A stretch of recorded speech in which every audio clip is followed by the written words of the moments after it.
My name is Christine Holtz, and I'm a professor of media arts at Robert Morris University. The project that I'm working on is actually documenting 50 dump sites that are in public parks within the city of Pittsburgh.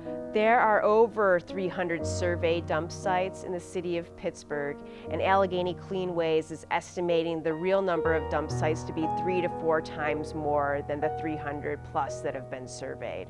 Frequent items that we're seeing at dump sites are construction waste. So you'll see old linoleum floors, shingles. Actually, one of the dump sites we were working on cleaning up, and I was documenting, there's an area of that dump site that they called Shingle Hill, which was basically slate shingles, asphalt shingles, and it was all roofing materials.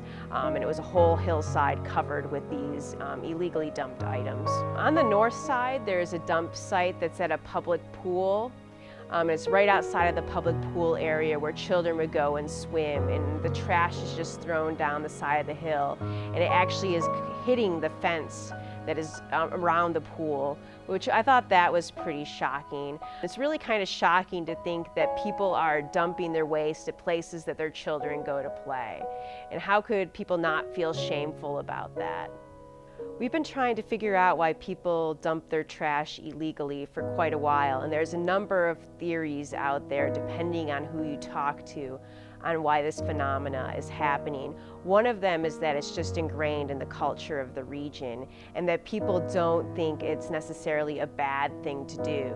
Other times we think it's just negligence where people don't realize if you live in the city of Pittsburgh, you can put out 2 bulk items each week with your trash, and the city will pick them up as part of your tax dollars. So it's kind of crazy when you go to a dump site and someone dumped a sleeper sofa down the side of a hill, which is going to take several people and equipment to pull it out, when they could have just put that on the curb outside of their house, and the trash men would have took it on collection day. Allegheny Cleanways is a nonprofit organization that's associated with Keep Pennsylvania Beautiful that organizes cleanups for illegal dump sites in the city of Pittsburgh.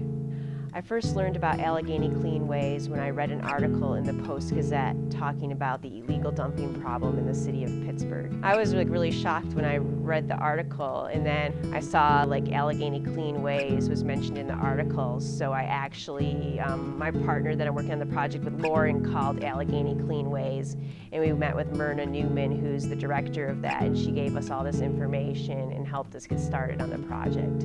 When you go to an Allegheny Cleanways cleanup, how it actually starts, they're usually in the morning, and how they start is you gather as a group of people. They kind of go over some of the safety issues that are at play at some of these places. They hand out gloves, they have some safety equipment, they give out trash bags, and you also meet a lot of the other volunteers. The group who works with Allegheny Cleanways is really diverse. It's everyone from professors, retired social workers, psychiatrists, construction workers, college students. The group of volunteers at Allegheny Cleanways is very diverse, and there's many different people throughout the city of Pittsburgh who come out to volunteer for that group. One of the things that we're trying to do to get rid of illegal waste in the city of Pittsburgh is that we're trying to draw attention to the problem. I think one of the things that's happening is people just pretend they don't see this problem. So to bring attention to it, I think in some ways helps stop the problem. I think that photography is a good way to bring awareness to these sites. I will admit that not everyone is going to go see a photography show about illegal dumping, so we're not going to be able to reach everyone. But it's important because a lot of people have this saying, an image can say 1,000 words. And I think when you start showing people these places that are dump sites, it starts to make people think about them in a way they didn't before. One of the places I would recommend that people go if they want to find out more about illegal dump sites in the city of Pittsburgh is the Allegheny Cleanways website. Soon enough, probably over the winter break, we will have our own site, PGH Dump Sites, which you could go to find out more about our project as well.